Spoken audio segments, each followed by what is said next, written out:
Hi, this is Mel Palmer from Mesa, Arizona. Um, I was going to just kind of give you a rundown of propagation of trees, different ways that you can grow your own trees without having to go to the store and buy a tree and spend lots of money. Of course, everybody knows the first way is to, you know, is for seeds. So this is going to go seed planting, cuttings, growing trees from cuttings, growing them from suckers or pups, layerings, and then air layering. So just going to kind of go through it a little bit here so you can see this. This is different seeds in that I've planted myself. Uh, Up here, this is cherry trees, cherry seeds right here. This is a red delicious apple tree that I grew from seeds. Down here in the bottom, you can see how easy some things are to grow from seeds. Um, this was a yellow bell pepper, and it actually started growing a green bell pepper inside because yellow bell peppers are green when they're younger. It actually started growing a bell pepper inside. You can put them into kind of totes like this, clear totes. Put them in the shade of a tree when you're growing them, and that helps to hold the moisture in. It makes it like a miniature greenhouse. Um, and then over here you can see the different ones. This was a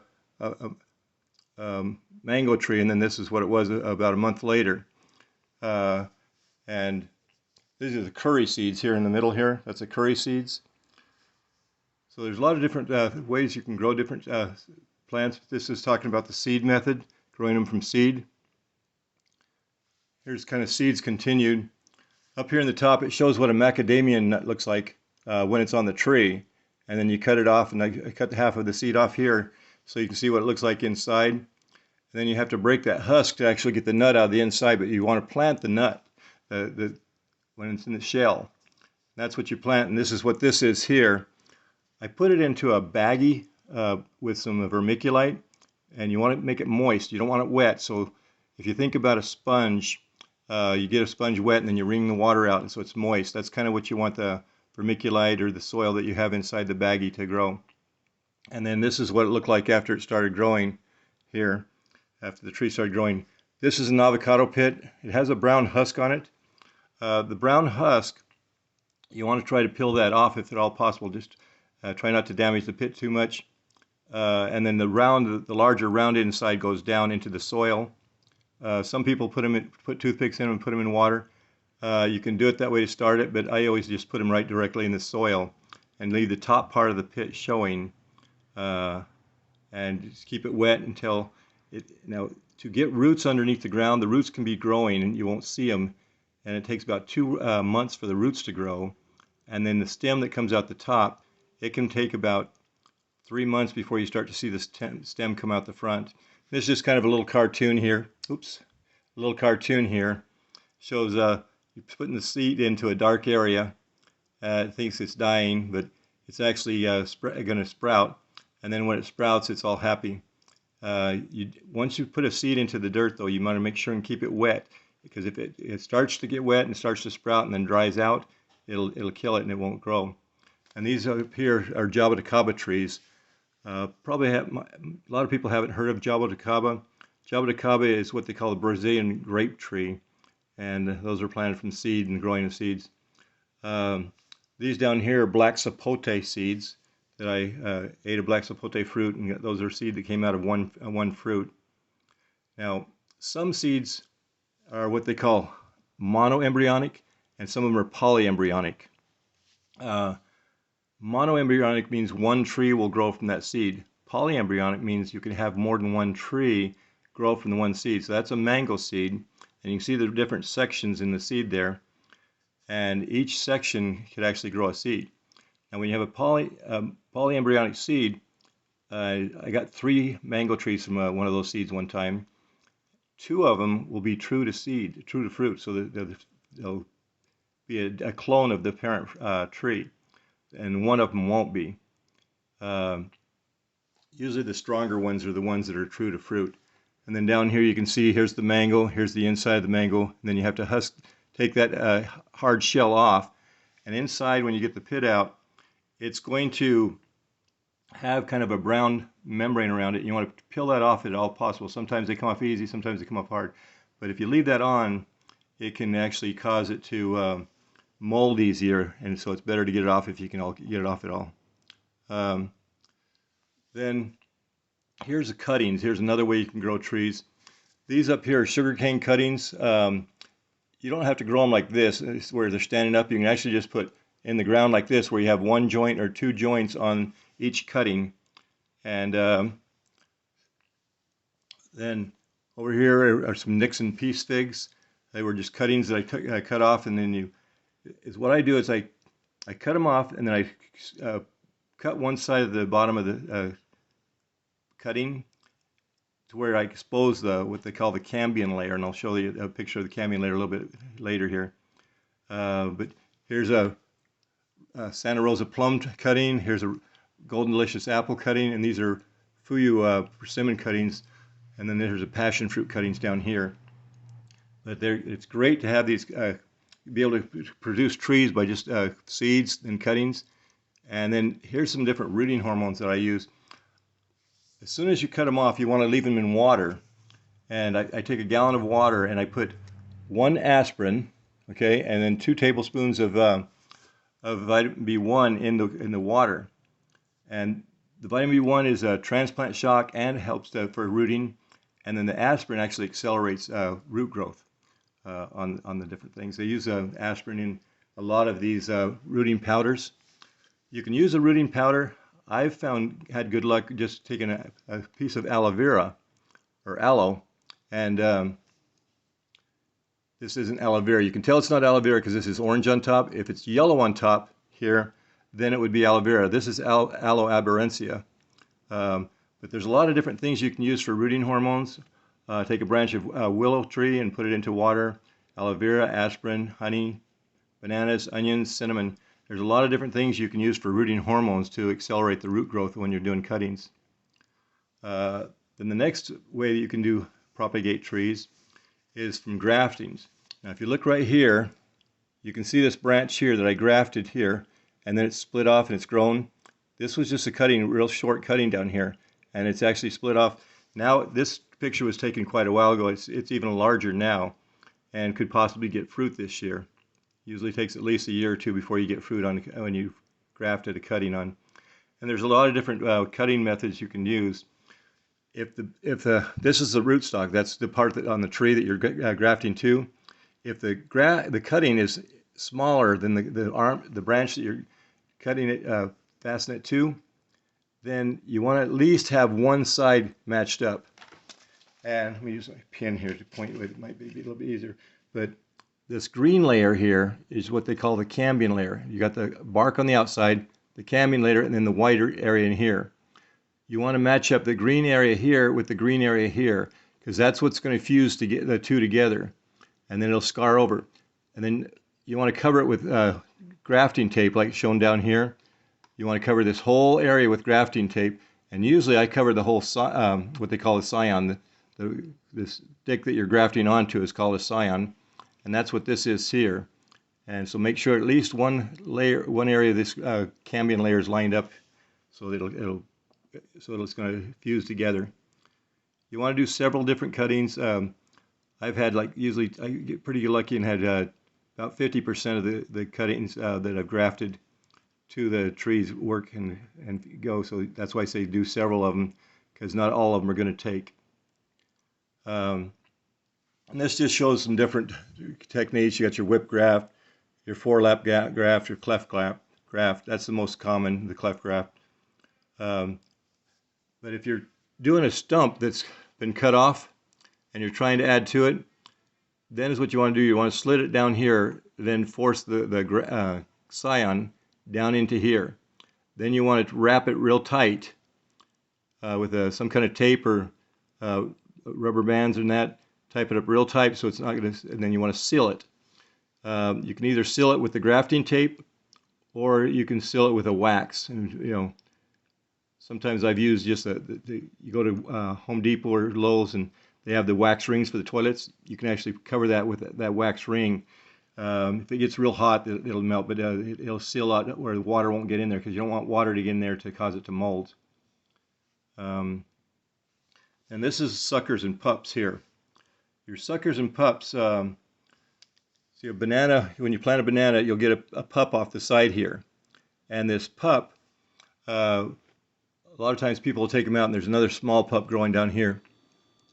But you want to leave at least 1 or 2 pups on a banana plant, because once this main banana stalk produces bananas, it's never going to produce bananas again. So you want to take that one and chop it up, what they call chop and drop. You chop it up, then drop it down to the base, and it'll add nutrients back to the soil. And then this one will grow up and produce the bananas. And then later on, the year later, this one will grow up and produce bananas. So you always want to leave 1 or 2 suckers, or pups is what they call them. And this is a pup that I took off of one of the banana plants. And you can see it has roots there. You want to make sure it has some roots. And then I planted that and was able to grow another banana plant.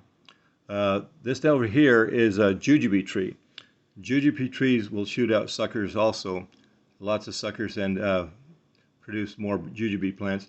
Here's a sucker or a pup from a pineapple plant. Pineapples will do that.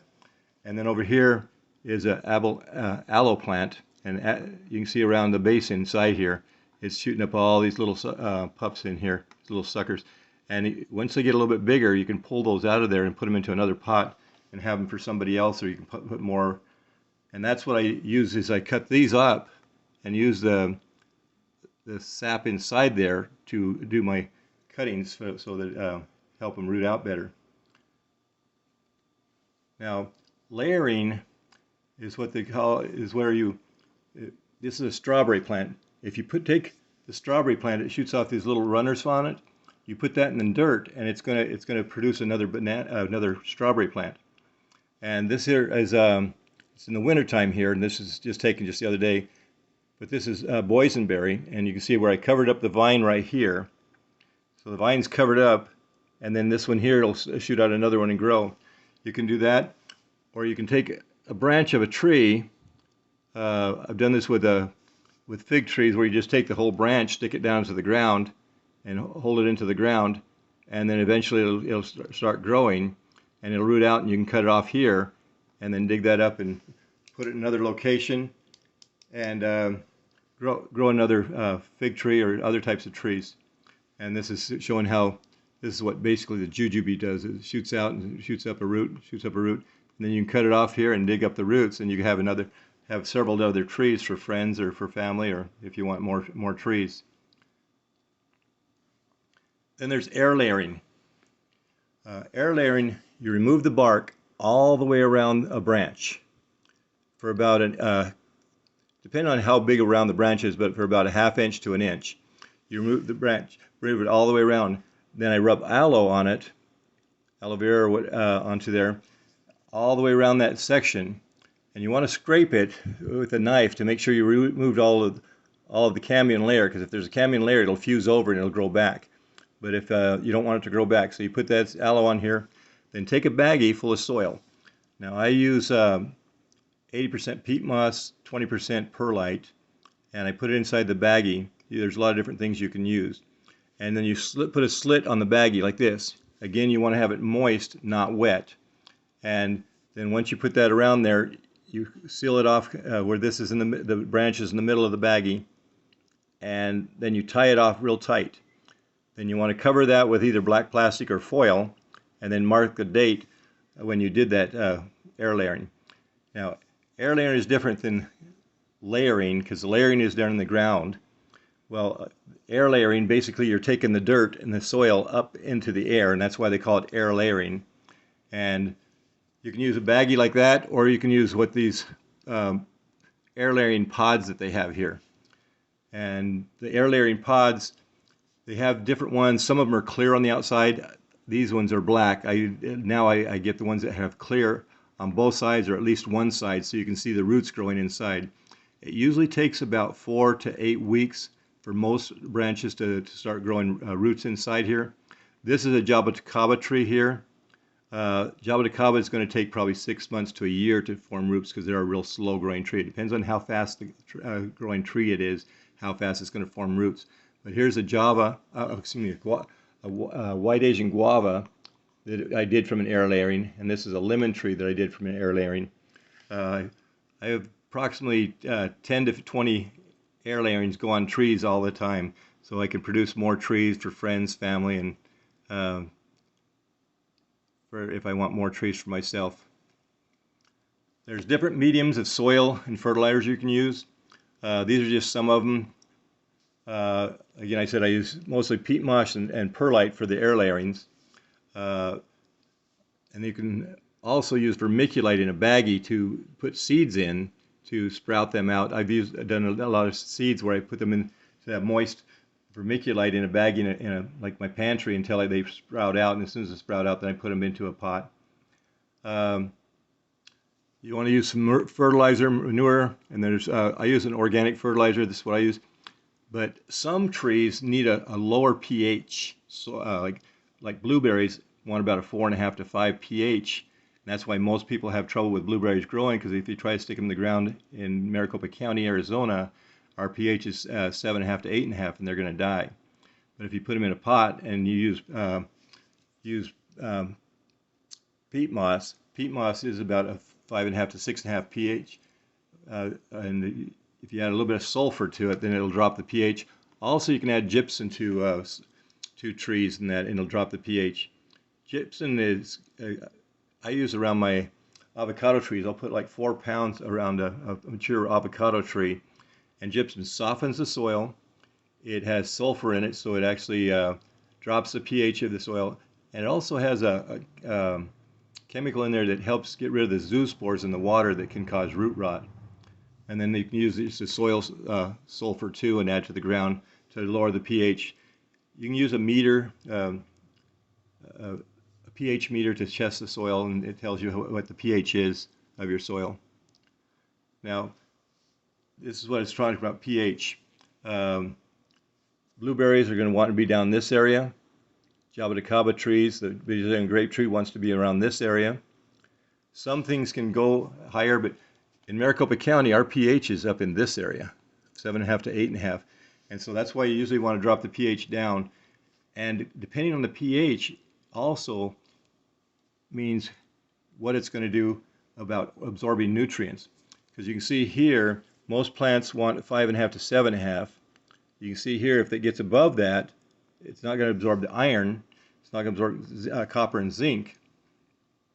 And the iron is, if it doesn't get enough iron, is why the leaves can turn yellow, because it's not getting enough iron into the leaves of the tree. So you can use what they call a chelated iron, which is a liquid iron, or a powdered iron, and you can dilute that in water and spray it onto the leaves, or you can pour it into the ground. If you spray it on the leaves, it'll take a couple of weeks to get that iron into the leaves. If you put it in the ground, it can take a lot longer. It takes a few months to get it up into the leaves to where they'll start getting the nutrients into the tree. But this is just this is my wife and me. She says, we already have more than 100 plants at home. We don't need any more. And I'm saying, yeah, but I don't have this one. She doesn't say 100 though. She says, you have more than 500 trees at home. This is kind of a little joke at the end. Your mind is a garden. Your thoughts are the seeds. You can grow flowers, or you can grow weeds. If you like this video, hopefully if you have any comments on it, put them in the comments. If you can give me a thumbs up, go ahead and give me a thumbs up by hitting the thumbs up button there. And if you subscribe, I do videos on different trees, how to grow them, what pH they want, what area like some trees need to be on the east side of the house because they don't want the afternoon sun, or you need to use a shade cloth, 40 to 50%, if you're going to put them on other parts of your yard. So there's different things you can do to grow the trees. So if you have any questions, please put them in the comments, and if you have any things to add that I didn't bring up here today, please add them in the comments also. Thank you very much, and have a great day.